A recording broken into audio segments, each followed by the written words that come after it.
Well, munositi sekuru gudo fikicha avataure zvine musoro. Please, I'm very sorry to those who are complaining nekuti hanzi esiyana nachamisa, uri wezano, aiwa, I don't do politics, but I have the right to say whatever I want to say about politicians. Haisi mhosva. Don't make this issue complicated kana kuita kunga hamena hamena. Inga makaenda kuchikoro wani. Kwa kudzidza kwacho kwaenzi kwa makaitiswa muZimbabwe kuri papi kana vanhu muchifunga zviri such big forward izvozvo. Alright, anyway, we don't want to waste much time today. I'm ndikumbodya sadza nederere.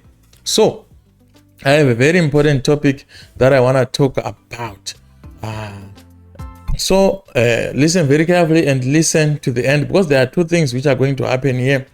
I'm going to read you Pandawana, the reason or inspiration to say what truly happened to me and my family. So I'm going to read to you first that article, then I am going to give you my true experience. I've heard your complaints, mata ndina nyaya ndauya nenyaya.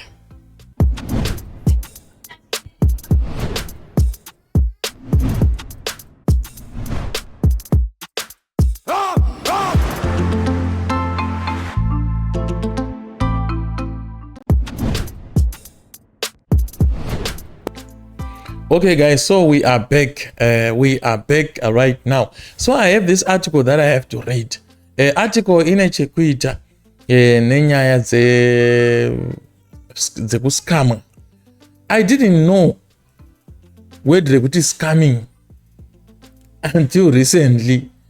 Kuno South Africa, but I was scammed in Zimbabwe. Our whole family was scammed. I'm talking about inini, to my brothers hangu ne sister hangu.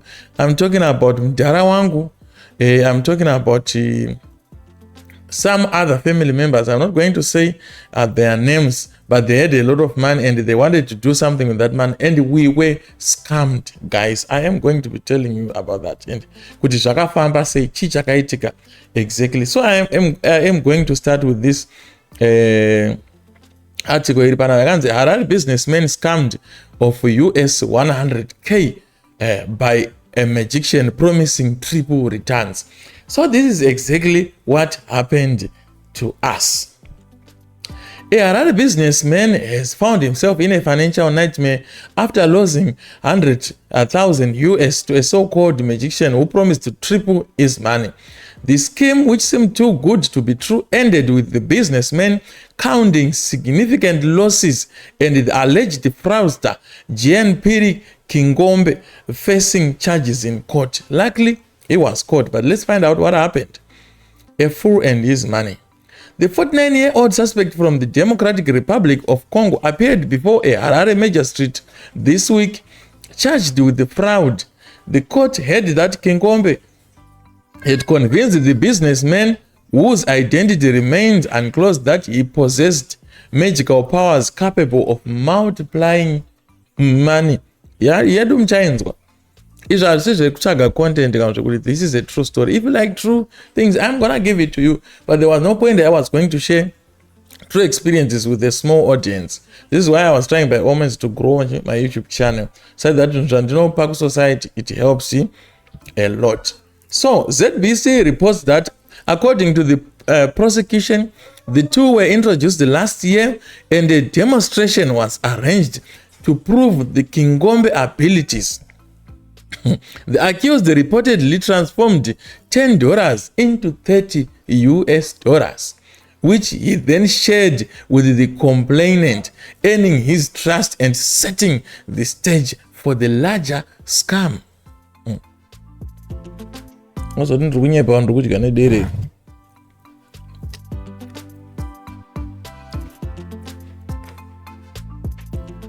I grew up in the country, guys. So I kunenge kublinga blinga kuti akura muchanji pidza mombe chiteya mariva chiteya urwe wangwandi zvikwari chiraura chiteya urimbo chinokuma urimbo. But anyway, look at where we are now. So Harare businessman scammed of 100k by magician promising triple returns, right? So the big con. So emboldened by the successful demonstration, the businessman handed over $100,000 to Nginkombe, believing it would be tripled within a day. The accused performed what appeared to be a ritual, then handed the businessman a wrapped package, instructed him to open it later after 24 hours.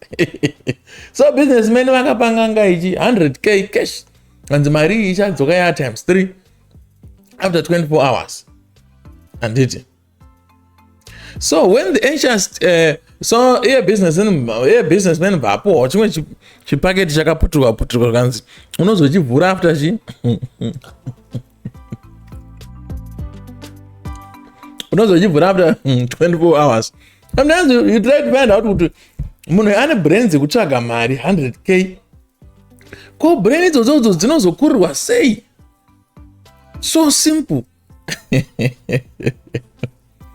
When the anxious 24-hour wait was over, the businessman unwrapped the package only to find not a fortune but worthless paper. Realizing he had been duped, he attempted to track down Nginkombe, who had gone into hiding immediately after the exchange. Okay, justice in the making. That's the head subtopic. The scam came to light when Nginkombe was finally apprehended last week. He had since been remanded in custody with a bail hearing set for Wednesday.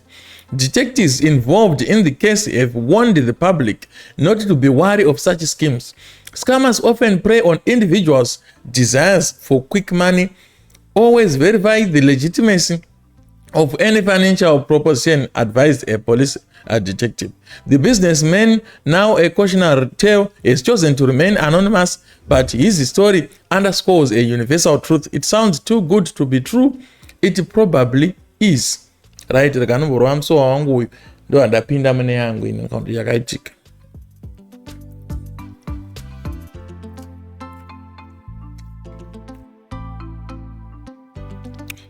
Right. Guys, so this is what happened. Taida kurova gwara mudhara wedu. Ndichataura hangu vandinenge ndataurawo. Asi vamwe, the other part, I'm not going to talk about it because I want to keep it confidential kuside kwao. So tichida kurova gwara mudhara wedu, takaenda kune imwe hama yedu. Hama yedu kwaive nemuprofita aigara ikoko. Saka hama yedu ndo yakatiudza ikati kana munoda kubatsirwa, kune muprofita anogara kupi? Kunoko. Sezvamunoziva kana musingazivi, kana gwara rada kurohwa, munotanga maenda kunobvunzira kuti function yatoda kuita ichafamba zvakanaka here kana kuti haifambe zvakanaka, in case hamuzivi zvechivanhu. Saka taita process iya, takasvika kwaikwa ndipo tasvonzi muprofita uya achatozobatika kumangwai, achatozobatika kuma12 masikati. Saka takaenda ari makusenseni naibata, vataona kuti zvikanzi asi panapa hama yangu iya ndo yakabva yatanga kutaura, kanzi panapa pane munhu watinaye ane nyayawo dzaanga afambirawo hadzo. Nyaya dzaanga afambira ndezvekudaiwo, ari kuchinja mari shoma kuita yakawanda. Munhu in'anga, saka anogona kungokubatsira zvamamida kubatsirwa nemuprofita uya wamanzi achazobatika kuma12. Saka tikava tafara because one n'anga iyi takangoita trust yekuti asinzi ine chekuita nehama yedu, paine dhiri riri kuitika, regai tipa tangobatanzirawo nyaya yedu papi ipapo. Saka takapinda mudare ren'anga iyi. Tapinda mudare mbva tabvunzira zvekwababa vedu, pakatorwa zviriko zvimwe zvinopfunga. Hamana ndakazoseka musunono, zviriko zvimwe zvinopfunga idzwa so machemicals ekuti akasangana, unenge unga pfuti here hameno nechi zvikasanganiswa so zvinotanga kubvira moto. Saka ndo zvinhu zvatakapiwa izvo, mbva tapfumbatiswa maoko, zviri mubepa. Zvikanzi kana zvinhu zvatanga kupisa kanda ichi pasi, ndo vandakudza kuti chii chaitika. So ndo zvatakaita that process and it was magical. Kana usingaziye trick iyo yekuti unga hwepfuti oro powder, gun powder, ikasanganiswa neimwe compound so zvinotanga kubvira moto. I didn't know that until recently. So ndo zvatakaitwa. Ndobara tataudzwa zvikanzi zvinhu zvenizvi kwabanye zvichafamba zvakaita sei. zvakanaka, pana kana problem ichaitika, pane problem chamboda kuitika but zvichatadza kubudirira zvekuvhiringidza chi function yenyu yamuda kuita sei, yamuda kuita, right? Saka takazonzwa kuti right, mudhara uyu anoita kuti mari imultiply. Same skill seyandambokuverengera yapi kutanga paya. Isu chai kuti tichidzokera hedu kumba nekuti taitika kuti tatafambira takava tahakirawo pakuda kuti mari yedu iite seyo imultiply takanga tinayo. Guys, ane mabrothers angu 2 nemwe sister yangu neni takati 4. Takamanya kukwereta mari $20 kuti tipe ng'anga iite sei igadzire this deal. So nyaya demonstration yakaitwa businessman uyu, demonstration yakaitwa pamberi pedu. $5, 5 nge $10, it was 5. It was $5. Yakatorwa yakaiswa mulunch box yange ine mvura ndibva yanzi iswe pamusoro pe-kitchen unit kumba kwehama yedu yatataenda. Ndobva tamirira for some time, I think 10 minutes. Payakaburiswa that lunch box iyoyo makabuda yakadzoka ya $10. Mari iyoyo ikatotorwa ikanotengeswa madrinks. Muri kunzwa? To prove kuti the deal was genuine. Tese we were convinced at that point. Ndobva pachitanga kubuda ma-2020 patatanga kutokweretawo ipapo kuhama yedu kwatataenda ikoma next door. Antimaona takwereta chi mari dziya. Saka mari yakabva yanzi ichatorwa yoendwa nayo kumuhacha. Yaendwa nayo kumuhacha mangwana makuseni ropa inodzokwa nayo yaita sei yawanda. Saka isusu tatine mwe hama yedu yaitirwa zvinizvozvozvo vanga vadedza ng'anga iyi. Vakatopa ng'anga iyi mari yakawanda than isusu mari yatakaita sei yatakaendesa. Ndopa imwe hama yedu yabva yanzi iwo ngatiende tinorara kupi kumuhacha tese. Ndobva vabuda mbva vaenda mbatatorita more trust yekuti kwaenda imwe hama yedu saka this deal is genuine. But vasvika kumuhacha kwaka vakazonzi wodzokera kumba unotora ameno zvavakanzi vaenda vanotora kumba. Saka pavakadzokera kumba ng'anga yakabva yasara kuyakweya. Ndobva wanzi aenda akunorara ndichaita sei ndichadzoka ungatonhorwe nechando because paitove panze pamuti pavakasvika. Right? Vasvika pamuti ningi hama yangu yadzoka kupi? Hama yangu yadzoka kumba. Ng'anga yakasara iri kuchi kumuhacha kuya. Kusvika kwedze.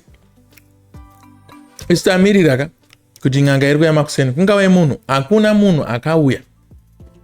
This happened guys, vandikukudzai. Hakuna munhu akauya. Ndokuvharwa kwatakaitwa chi? Kwatakaitwa mari. Mudhara iyeye aive netsoka imwe yakatsemuka. Kana achitaura aitaura kuti hanzi ndakaitira vana tenda, ndakavaitira izvozvozvo vane mabhazi, hanzi vanhu vazhinji vane mabhazi, hanzi vana kukurakurerwa. Ndini ndakaita kuti kukurakurerwa aite mabhazi. Munhu wandikutaura akataura vanhu vakawanda vaiti akaitisa mari nethat method iyo. Aitaura kuti inini handibhadharisi, handidi ndiri kungokuitirai chi zvinhu izvozvo zvandiri kungokuitirai for free. Right? Asi hanzi munozonditenda. Kutenda kwaniko mari yatakambaisa akabvaenda nayo. About $80 yatakabvisa isu tatokwereta ikoko kwatatashanya. Takatozopinda chikwereti chatakatozobhadhara. Kozoti ivo hama dzedu vacho vanga vari kuitwa dhiri vakanga vainvita ng'anga iyi. Vakatorwa more money. Kana vhidhiyo rikazoonekwa makore anoteera, vana vangu maybe ndendafa nevazukuru vachaseka. That I had to put this in record. So zvinhu zvavisi zvinyowani and I'm surprised kuna vanhu vachiri kuramba vachivharwa nesame method iwe. I'm surprised.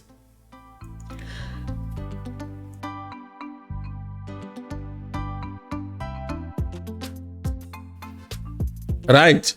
So the conclusion was mudhara uyu aive nemanga asingaite kuti you would believe kuti ing'anga. Number 2, the reason ekuve nemanga aitaura kuti iye haakwire bhazi. Shairi akarimubvumidze kukwira bhazi anongofamba netsoka kubva kuchegutu kadoma Harare Hwange Bulawayo kwese anenge achienda netsoka. Saka we were convinced anga akavirikidza mabhachi nemajuzi imwe type yemajuzi ekudhara so ane mavhineki so anenge anoitwa majuzi evarume ekudhara so anga akavirikidza mabhachi waya nechimwe chisutu aitooneka kunge kahwema kaive nako kakunhuhwa so kwaive nako mudhara iyi. So simple.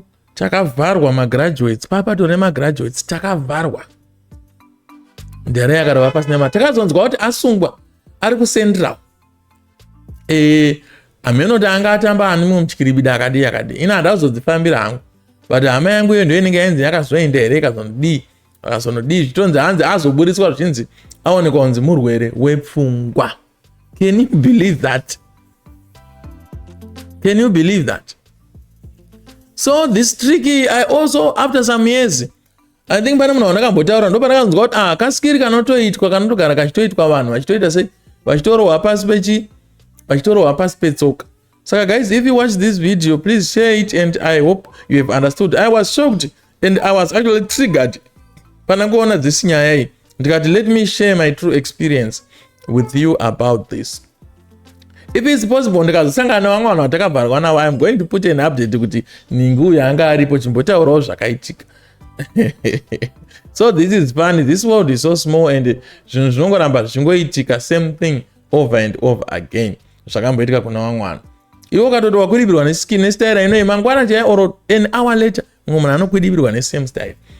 So guys, thanks so much for watching. If you have watched kusvika papoint yatari inoyi, I'm so glad. If you want more stories, I'm going to bring them. But this is a true story.